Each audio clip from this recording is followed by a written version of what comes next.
Hello and welcome everyone. This is Minu at AngloLink. In today's lesson, we're going to look at the verb to have. As you know, the verb to have has many different meanings. It's a main verb, with the main meaning being possession, but it also replaces other verbs like to drink, to eat, and to take. It's also an auxiliary verb, which is used to formulate all the perfect tenses.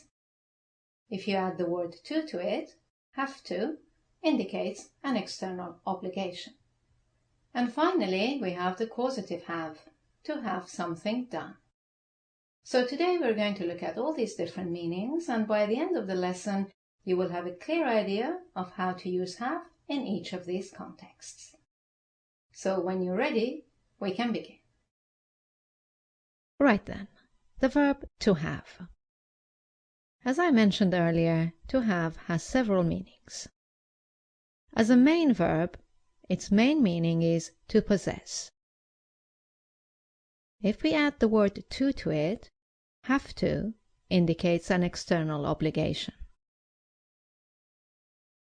It also replaces other main verbs such as eat, drink, and take. Then we have the causative have, which is causing an action to take place. And finally, it is also an auxiliary to formulate a perfect tense. So let's start with the first meaning, to possess. Make sure that in this meaning, as a main verb, you use the full form, not the contracted form. For example, I have a car. She has 3 children. We have an idea. He had a cold. Note that you can add the word got without changing the meaning.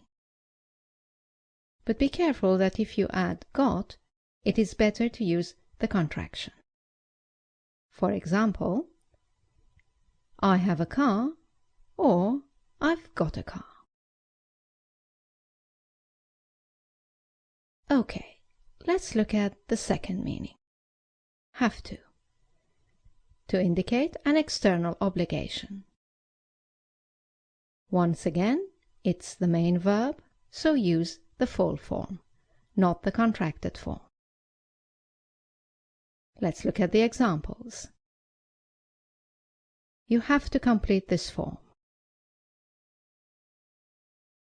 He has to resign. We have to stop at a red light. She had to work last weekend.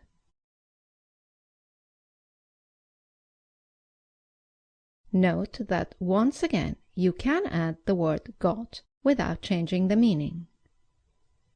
And if you add got, it's better to use the contraction. For example, you can say he's got to resign, and it's exactly the same as he has to resign. Okay, moving on to the third meaning. Have replaces other verbs such as eat, drink, and take. Once again, it is the main verb, so use the full form and not the contracted form. For example, we had dinner early. She has a cup of tea every morning. Let's have a break. Have a seat, please. Note that in this meaning you cannot add the word got. Add got only when the meaning is possession or obligation. Okay, let's look at the causative have now. The causative have also is the main verb, and therefore you must use the full form. There are 2 possibilities. It can be active or passive. In the active sense, you say to have someone do something. In the passive construction, it is to have something done. Let's look at some examples. Active. I have the garage service my car once a year. Let's remove the garage, the actor, and change it into the passive form.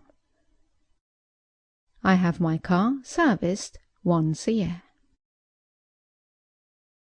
Another example, in the active form, he had a gardener cut the grass last week. Let's change it to the passive form. He had the grass cut last week. And one final example. I will have my assistant send you a copy. Changing it to the passive form, we will get I will have a copy sent to you. Note that you cannot add the word got in this context, but you can use the verb to get instead of to have to express the same idea.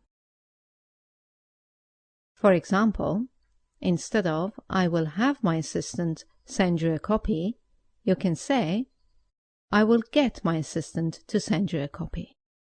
Notice that after get we use the infinitive with to.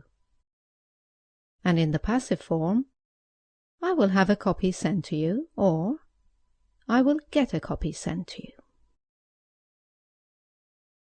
Right then, let's move on to the verb to have as an auxiliary for a perfect tense.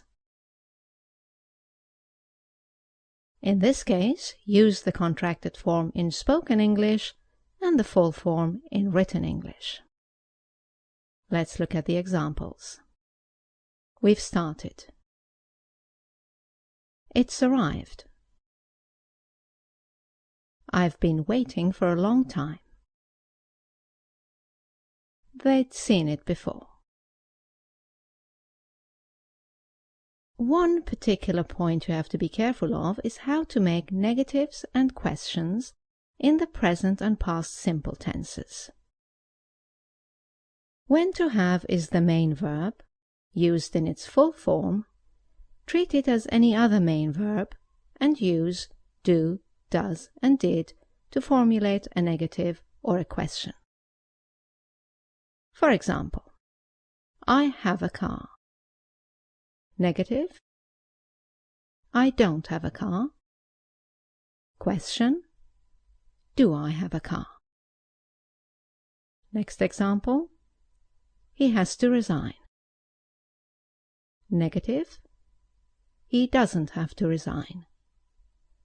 And question. Does he have to resign? We had dinner early.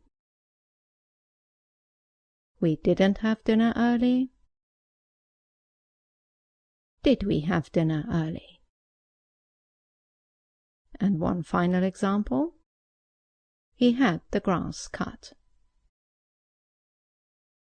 He didn't have the grass cut. Did he have the grass cut?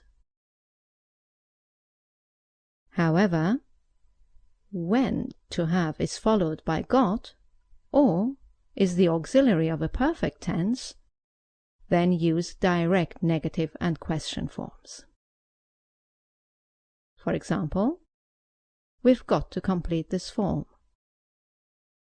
Negative. We haven't got to complete this form. And question. Have we got to complete this form? Another example. She's got 3 children. Negative.